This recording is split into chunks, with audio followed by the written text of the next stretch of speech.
He thought the quiet woman standing in the rain was nothing more than an unwanted customer. But before the night was over, his entire restaurant would fall silent around her.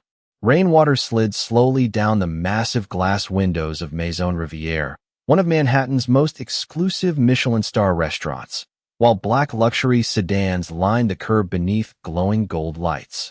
Inside, crystal chandeliers reflected against polished marble floors, and wealthy guests in tailored suits spoke softly over 12-course tasting menus that cost more than most people's weekly paychecks.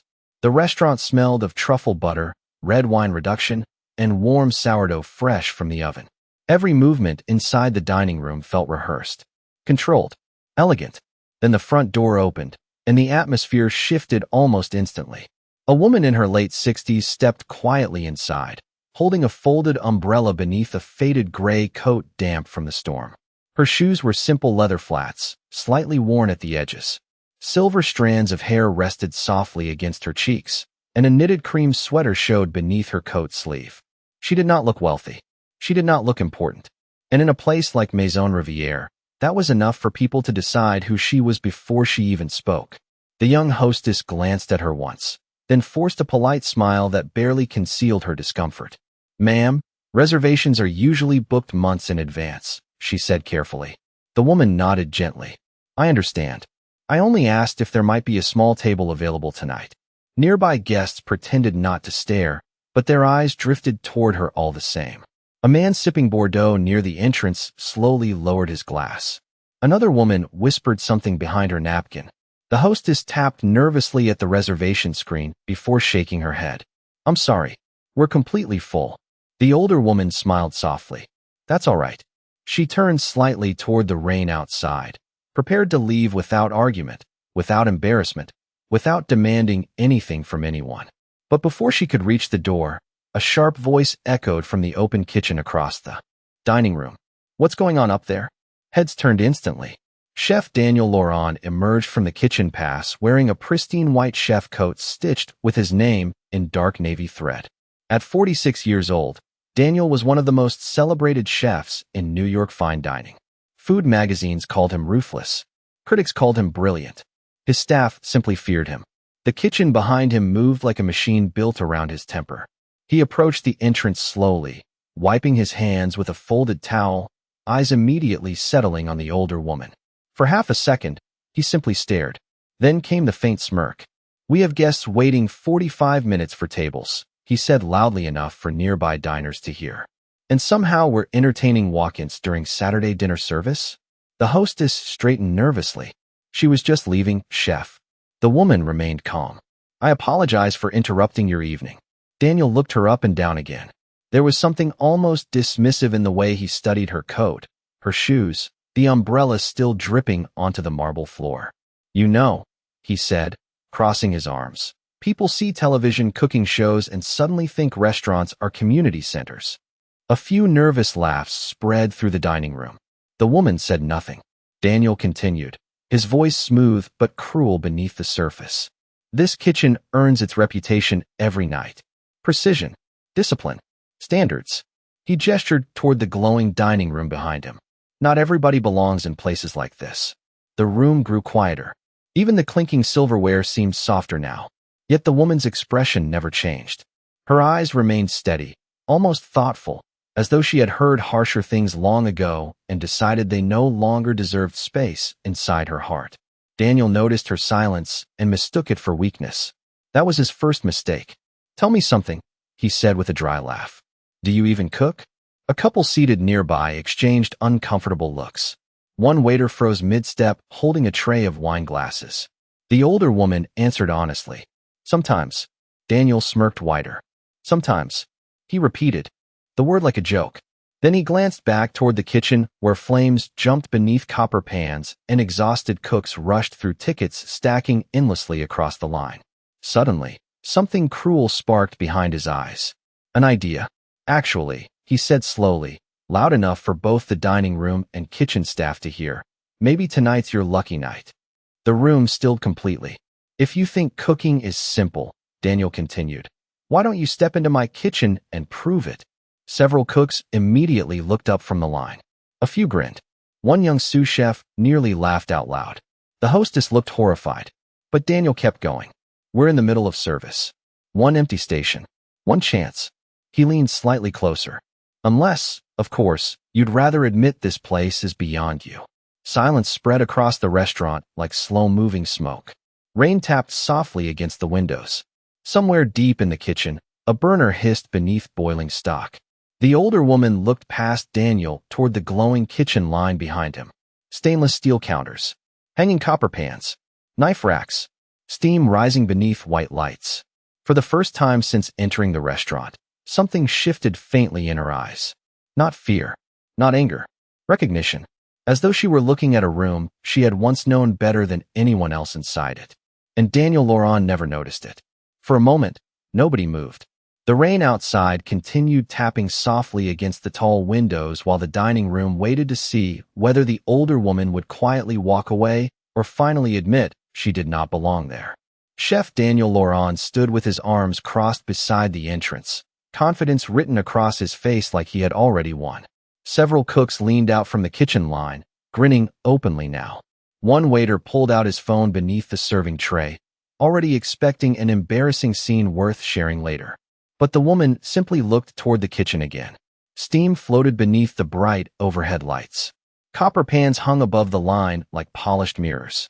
Behind the sharp voices and clattering plates, there was rhythm inside the chaos. Familiar rhythm. Slowly, she removed her damp coat and folded it carefully over her arm. The room became strangely quiet as she handed the umbrella to the hostess. Beneath the coat, her cream sweater looked plain compared to the tailored black uniforms surrounding her. Yet something about the way she stood suddenly felt different. Calm, steady, almost impossible to shake. Daniel gave a short laugh. Well, he said loudly, this should be entertaining. A few guests chuckled nervously. The woman walked toward the kitchen entrance without responding. As she passed the open dining room, several diners turned fully in their seats to watch. The soft piano music overhead no longer covered the tension hanging across the restaurant. Inside the kitchen, heat wrapped around her instantly. Burners hissed. Ovens clicked open and shut. Someone shouted for lamb sauce at the far station. Another cook rushed by carrying trays of fresh scallops packed over crushed ice. Every inch of the room moved fast except her. She paused beside the stainless steel prep counter and quietly washed her hands beneath the sink. One young line cook whispered to another, "She is going to panic in 30 seconds. The other smirked. "I give her 2 minutes." Daniel stepped beside the center station and grabbed a folded ticket from the rail. "Since you wanted a table so badly," he said coldly, "let us see if you can earn one." He held up the order ticket for everyone to hear. One black truffle pheasant with celery root puree, cherry wine reduction, and hand-finished herb crisps. Several cooks exchanged looks immediately. It was the most difficult entree on the menu. Timing alone ruined experienced chefs. The pheasant had to remain tender while the skin crisped perfectly under high heat. The reduction could not thicken too much, or the entire plate failed. Even the garnish required exact knife precision. Daniel placed ingredients across the station one by one with theatrical slowness. "You have 35 minutes, he said. "That table is waiting." He pointed toward a wealthy couple seated beneath the chandelier near the back wall. The husband adjusted his cufflinks while watching the kitchen like live entertainment. The woman beside him leaned forward with open curiosity. The older woman glanced at the ingredients without touching them. Daniel smirked again. "Problem." She finally spoke. "May I use your knives?" The kitchen erupted in laughter. One sous chef nearly dropped a sauté pan. Daniel shook his head slowly. "Those knives cost more than your coat." A few cooks laughed harder, but the woman did not react. She simply repeated herself gently. "May I?" Daniel stared at her for a long second before tossing a chef knife onto the station. "Try not to hurt yourself." The blade landed against the steel counter with a sharp metallic sound. Everyone waited for hesitation, confusion, fear. Instead, she reached for the knife with quiet familiarity, turning it once in her hand as though greeting an old friend she had not seen in years. Then something subtle changed across her face. Not pride, not nervousness, memory, deep memory. Her fingers adjusted naturally along the handle. Balanced, certain. One dishwasher standing near the back sink slowly stopped scrubbing plates. His brow tightened as he watched her grip the blade. That is strange, he murmured under his breath. Because for the first time all night, the older woman no longer looked lost inside the kitchen. She looked like someone returning home. The laughter around the kitchen faded slowly, replaced by something harder to explain. Curiosity.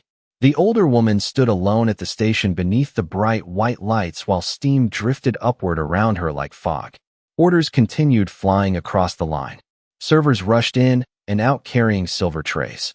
Burners hissed beneath heavy pans. Yet somehow, the noise around her began feeling distant, as though the kitchen itself were pausing to watch what she would do next. Chef Daniel Laurent leaned against the counter with visible amusement. 30 minutes now, he reminded her. You are already behind. She nodded once without looking at him. Then she finally began. Her movements were not fast at first. They were precise, intentional. She reached for the pheasant carefully, examining the texture of the skin with her fingertips before setting it gently onto the cutting board. The knife moved down in one clean motion. No hesitation. No wasted effort. One line cook stopped plating risotto halfway through service. Another slowly lowered a spoon. There was something deeply unusual about the way she handled the blade. Every cut landed exactly where it needed to. Balanced. Economical. Almost elegant. The dishwasher near the sink continued staring quietly. I know those hands, he whispered under his breath. Nearby, one of the younger cooks rolled his eyes. She chopped a bird. Congratulations. But even he sounded less certain now. The woman moved to the stove and lit the burner beneath a cast iron pan. She did not rush. She waited for the heat. Real heat. Then she placed the pheasant skin side down with a soft, controlled sizzle that immediately turned several heads across the line. Too many cooks forced sound from a pan because they confused aggression with skill. This was different. The kitchen heard restraint. Daniel noticed it too, though he said nothing. The older woman reached for the celery root puree next. She tasted one spoonful and paused. Just a pause. Barely visible. Then she quietly added a small amount of warm cream and a pinch of salt before whisking it again. One sous chef frowned. That recipe was approved already. Without turning around, she answered calmly. It was under-seasoned. The sous chef scoffed and grabbed a tasting spoon. A second later, his expression changed completely. He looked back at the container in confusion before tasting it again. This time slower. What the hell, he murmured. Daniel straightened slightly. What? The sous chef hesitated. Nothing. But it was not nothing. Across the kitchen, staff members had started watching her instead of their own stations. Even the guests seated closest to the open kitchen noticed the shift. Forks slowed. Conversations softened. The older woman continued cooking with the same quiet focus, as though she could not hear any of them. She reduced the cherry wine sauce carefully, swirling the pan with small, controlled motions. The smell drifting through the kitchen changed instantly. Richer. Deeper. Balanced. One waiter carrying wine glasses actually stopped walking for a moment just to breathe it in. Daniel's jaw tightened almost invisibly. He stepped closer to the station now, no longer relaxed. Where did you learn to cook like that? He asked. She adjusted the flame slightly beneath the reduction. A long time ago. That was all she said. No arrogance. No explanation. And somehow that unsettled him more than confidence would have. The pheasant finished roasting inside the oven. She removed it at exactly the right second without checking the timer once. Her hands seemed to move by instinct now, guided by memory older than the restaurant itself. The dishwasher slowly shook his head while staring at her profile beneath the kitchen lights. I knew it, he whispered softly. Nobody moves like that unless they have lived inside kitchens their whole life. The room grew quieter again, because little by little, the people around her were beginning to realize something terrifying for Chef Daniel Laurent. The woman he had mocked in front of everyone no longer looked like a confused customer pretending to cook. She looked like someone who understood the kitchen better than anyone inside it. The kitchen no longer sounded the same around her. 20 minutes earlier, the staff of Maison Rivière had treated the older woman like a joke that wandered in from the rain. Now cooks kept glancing toward her station instead of focusing on their own orders. Even the servers moving between tables slowed whenever they passed the open kitchen, hoping to catch another glimpse of the strange woman calmly taking control of one of the hardest dishes in the restaurant. Chef Daniel Laurent felt it happening too. The shift. The dangerous shift. Respect was beginning to replace amusement, and nothing threatened a man like Daniel more than losing control of a room built around his authority. He stepped closer beside her station, watching every movement carefully now. The woman rested the pheasant briefly before spooning warm butter across the crisp golden skin.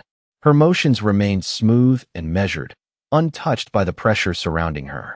Daniel noticed something that irritated him immediately. She never checked the recipe. Cards posted above the line. Not once. "You seem comfortable here," he said coldly. "Almost like you have done this before." She kept her eyes on the pan.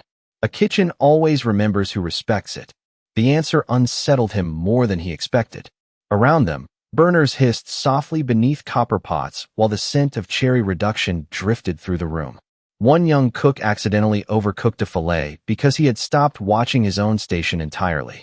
Another server nearly walked into a counter while staring toward the older woman. Daniel saw it all happening and hated every second of it. So he decided to regain control the only way he knew how, by finding fault. He grabbed a tasting spoon and dipped it into the sauce she had just finished. The kitchen grew quiet instantly. Several cooks waited for him to criticize it. Daniel placed the spoon in his mouth confidently. Then his expression changed. Only slightly, but enough. The reduction was balanced perfectly, rich without heaviness, sweetness controlled by acidity. Every flavor arriving in layers instead of competing for attention. It was better than the version his own kitchen had served all month. He lowered the spoon slowly. "Lucky adjustment," he muttered. The woman did not answer. Instead, she glanced toward the garnish tray sitting beside another station. Her eyes narrowed faintly. "Your herb crisps are burning." A young line cook looked offended immediately. "No, they are not." She walked over calmly and lifted one delicate crisp with the tip of her fingers. "Too much oil temperature. The bitterness comes afterward." The cook scoffed and tasted one himself. Seconds later, his face tightened. Bitter. Exactly as she said. Nearby staff exchanged uncomfortable looks. Daniel's jaw hardened. The older woman returned to her station quietly, not gloating, not humiliating anyone. She simply corrected the problem and continued cooking. Somehow that made the moment even heavier. Because real mastery did not need applause. It only needed truth. The dishwasher near the sink stared at her with growing disbelief. "I swear I have seen her before," he whispered. "Not here. Somewhere important." Nobody responded. Nobody wanted to admit what they were starting to suspect. The woman plated the celery root puree with elegant restraint, then sliced the pheasant in one clean motion. Perfect. Moist. Precise. A faint cloud of steam rose beneath the kitchen lights while conversations in the dining room slowly faded. Even the guests closest to the open kitchen had stopped pretending not to watch. Daniel folded his arms tightly, searching desperately for another flaw, another mistake, another reason to put her back beneath him where he believed she belonged. But every second became worse for him instead, because the more she cooked, the clearer it became that the entire kitchen was revolving around her presence now. And for the first time in years, Chef Daniel Laurent was no longer the most respected person in his own restaurant. The pressure inside the kitchen had completely changed now. Nobody laughed anymore. The younger cooks who had mocked the older woman earlier stood silently near their stations, pretending to work while secretly watching every movement she made. Even the dining room felt different. Guests seated beneath the warm chandelier lights kept turning toward the open kitchen instead of their own conversations. The challenge that began as public humiliation had slowly transformed into something nobody could explain. Anticipation. The older woman lifted the pheasant carefully onto the cutting board while thin curls of steam rose beneath the white kitchen lights. The skin had turned deep golden brown, crisp without dryness, delicate without tearing. She rested the meat exactly long enough before slicing into it with one smooth motion. Perfect. A faint pink center. Moisture glistening beneath the blade. One of the servers near the pass whispered under his breath, "That is impossible." Chef Daniel Laurent said nothing, but his eyes never left the cutting board now. The woman plated quietly. No dramatic movements. No unnecessary decoration. She spread the celery root puree in one elegant sweep across the porcelain plate before placing the sliced pheasant with careful precision. The cherry wine reduction followed next, dark and glossy beneath the kitchen lights. Then came the herb crisps, balanced delicately on top like stained glass. Every element looked effortless. That was the part unsettling everyone most. Mastery should have appeared difficult. Yet she moved with the calm confidence of someone doing something she had done thousands of times before. The dishwasher at the sink slowly removed his gloves. He was older than most of the staff, nearly 70 himself, and had worked in New York restaurants for decades. He stared at the woman with growing disbelief. "I remember now," he whispered softly. Nobody heard him. The woman finished the plate and stepped back quietly. The kitchen fell still. Even the burners seemed quieter somehow. Daniel walked toward the dish slowly, searching desperately for a flaw. Too much reduction, uneven cuts, imperfect garnish, anything. But the closer he looked, the worse the feeling became in his stomach. The plate was beautiful. Worse than beautiful. It had restraint, balance, confidence. The kind of discipline most chefs spend entire careers trying to fake. One of the younger line cooks swallowed nervously. "Chef." Daniel ignored him. The older woman simply wiped the edge of the plate clean with folded linen and nodded once toward the pass. "It is ready." Daniel hesitated for half a second before motioning for the server to take it out. The dining room seemed to notice immediately. Conversations lowered as the plate crossed beneath the golden lights toward the wealthy couple waiting near the back of the restaurant. Every eye followed it. One server nearly forgot another table's wine order because he kept staring over his shoulder. The husband at the table adjusted his glasses as the dish arrived before him. His wife leaned forward slowly. The aroma alone made them pause. Rich butter, black truffle, cherry wine, smoke. Silence spread across the room while the man lifted his fork and cut into the pheasant. Back in the kitchen, nobody moved. Daniel stood rigid beside the pass. The older woman remained calm, hands folded lightly in front of her cream sweater. The guest took one bite, then another. Suddenly, his eyes widened. He lowered the fork very slowly before looking directly toward the kitchen. The entire dining room noticed the change in his face. His wife tasted the dish next. Her hand actually stopped halfway back to the table. "Oh my God," she whispered. Nearby guests began turning in their chairs. A food critic seated 2 tables away lowered his wine glass immediately. The room grew quieter than ever. Then the man at the table stood up completely. "Who cooked this?" he asked loudly. Nobody answered right away, because at that exact moment, the staff of Maison Rivière finally realized something terrifying. The older woman standing quietly beneath the kitchen lights had not survived Chef Daniel Laurence's challenge. She had completely taken control of the room. The question echoed through the dining room and seemed to freeze the entire restaurant in place. Who cooked this? The wealthy guest remained standing beside his table, still holding the fork in his hand, as if he had forgotten everything else around him. Nearby conversations disappeared completely now. Crystal glasses rested untouched. Waiters stopped mid-step between tables. Every eye slowly turned toward the open kitchen. Chef Daniel Laurent stepped forward first, forcing composure back into his expression. "I did," he began automatically, the words arriving from habit more than honesty. But before he could continue, the older man studying the plate narrowed his eyes. "No," he said firmly. "This is not your cooking." The silence deepened instantly. Daniel's face tightened. The guest pointed directly toward the older woman standing quietly beneath the kitchen lights. It was her. Nobody spoke. Nobody even breathed loudly anymore. The older woman remained calm, hands resting softly against the counter while steam drifted around her station. Then another voice suddenly broke the silence from across the dining room. "Wait." Heads turned toward a gray-haired man seated alone near the wine wall. He slowly removed his glasses while staring at the woman in disbelief. Unlike the others, he was not watching her with curiosity. He was watching her with recognition. Real recognition. The man stood carefully from his chair. "That cannot be possible," he whispered. One of the servers leaned toward another employee nervously. "Who is that guy?" The answer came quickly. "Martin Vale, food critic, the one from Culinary Journal." Several cooks exchanged worried glances immediately. Martin Vale was famous throughout the culinary world. His reviews could elevate restaurants overnight or destroy them completely. But at that moment, he no longer seemed interested in Maison Rivière. His entire attention remained fixed on the older woman. Slowly, he walked toward the open kitchen. The sound of his polished shoes crossing the marble floor echoed through the room. Daniel tried to regain control. "Mr. Vale, we appreciate your support tonight. But this situation is, Eleanor?" Martin interrupted softly. The name landed inside the restaurant like a dropped glass. The older woman finally looked up fully. For the first time all evening, emotion flickered faintly across her face. Not fear, not pride, recognition. Martin stared at her for several long seconds before shaking his head in disbelief. "My God," he whispered. "It really is you." Around the kitchen, confusion spread instantly. One young sous chef frowned. "Who is Eleanor?" The older dishwasher near the sink suddenly went pale. He stepped forward slowly, eyes widening beneath the harsh kitchen lights. "Eleanor Hayes," he said quietly.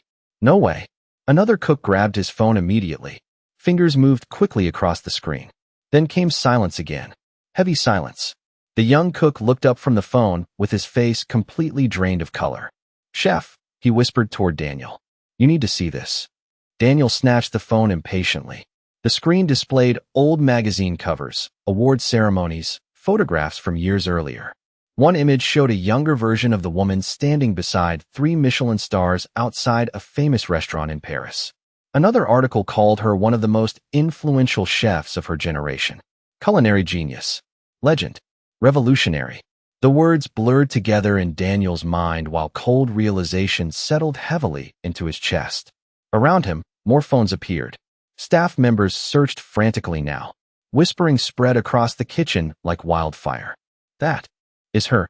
She disappeared years ago. I studied her cookbook in culinary school. Why is she here?" Daniel looked slowly back toward Eleanor Hayes. Suddenly, every moment from earlier replayed in his mind with brutal clarity. The mocking comments, the laughter, the challenge, the humiliation in front of guests and staff, and standing there beneath the kitchen lights, wearing the same simple cream sweater and quiet expression, the woman he treated like an unwanted customer had just become the most respected person in the building. The atmosphere inside Maison Rivière had completely transformed. Only an hour earlier, the older woman in the cream sweater had stood near the entrance while people quietly judged her soaked coat and worn shoes. Now whispers moved across the restaurant like electricity. Eleanor Hayes. The name spread from table to table, from servers to cooks, from nervous whispers to stunned silence. Some guests immediately searched her name on their phones beneath the soft chandelier light. Others simply stared toward the kitchen with disbelief written across their faces. Chef Daniel Laurent remained frozen beside the pass station, the glow from the overhead kitchen lights reflecting sharply across his face. His confidence had disappeared piece by piece, replaced now by something much heavier. Shame. Martin Vale stepped closer to Eleanor slowly, almost respectfully. "You vanished," he said quietly. "The entire culinary world thought you retired forever." Eleanor offered only a small smile. "People move on. Not legends," Martin replied. The younger cooks exchanged stunned glances again. One line cook whispered, "She had 3 Michelin stars." Another shook his head slowly. "Not just that. Look at this." He turned his phone screen toward the others. Interviews. Magazine covers. Television appearances from years earlier. Eleanor Hayes standing beside presidents, celebrities, famous restaurateurs. Headlines calling her the most influential female chef in fine dining. Another article described her restaurant in Paris as nearly impossible to reserve even 6 months in advance. The realization hit harder with every image. The woman they mocked minutes ago had once stood at the very top of the culinary world they dreamed about entering. Daniel swallowed hard. Suddenly, every arrogant sentence he spoke earlier sounded uglier inside his own memory. Not everybody belongs in places like this. The words replayed in his mind like punishment.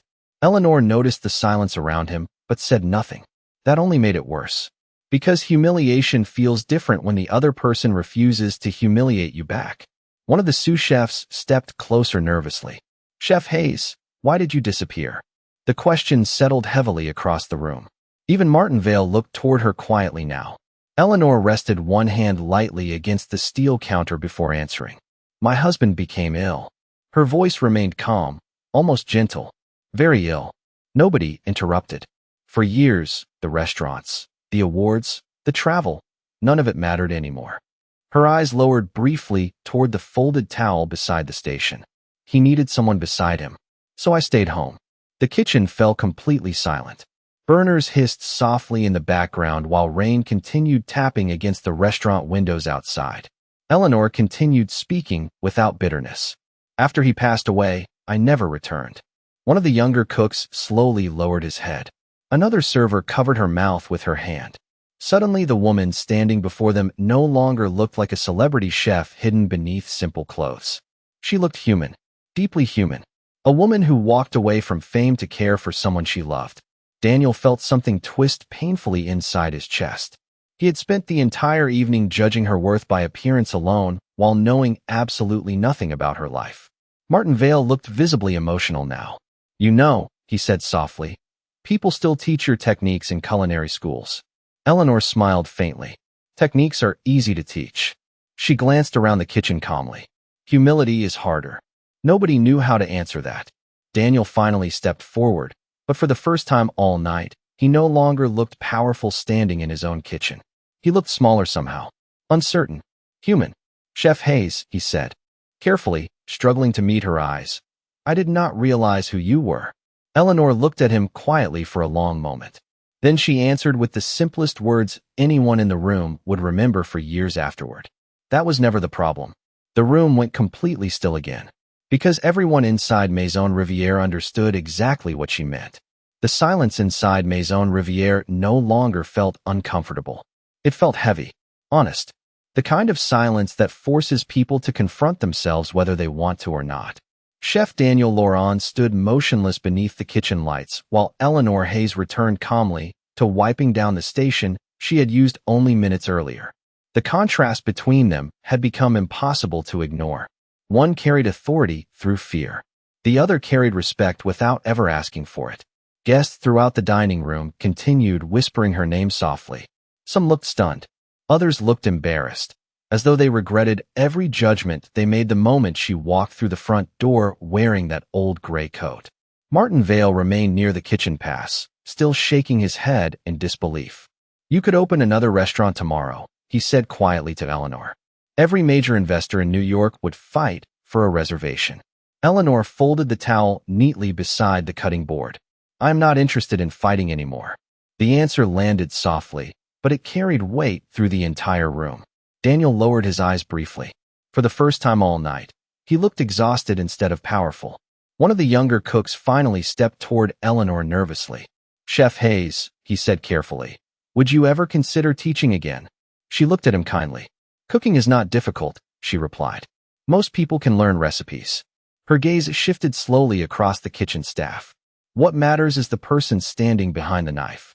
Nobody spoke after that, because deep down, every person in the room understood she was no longer talking about food.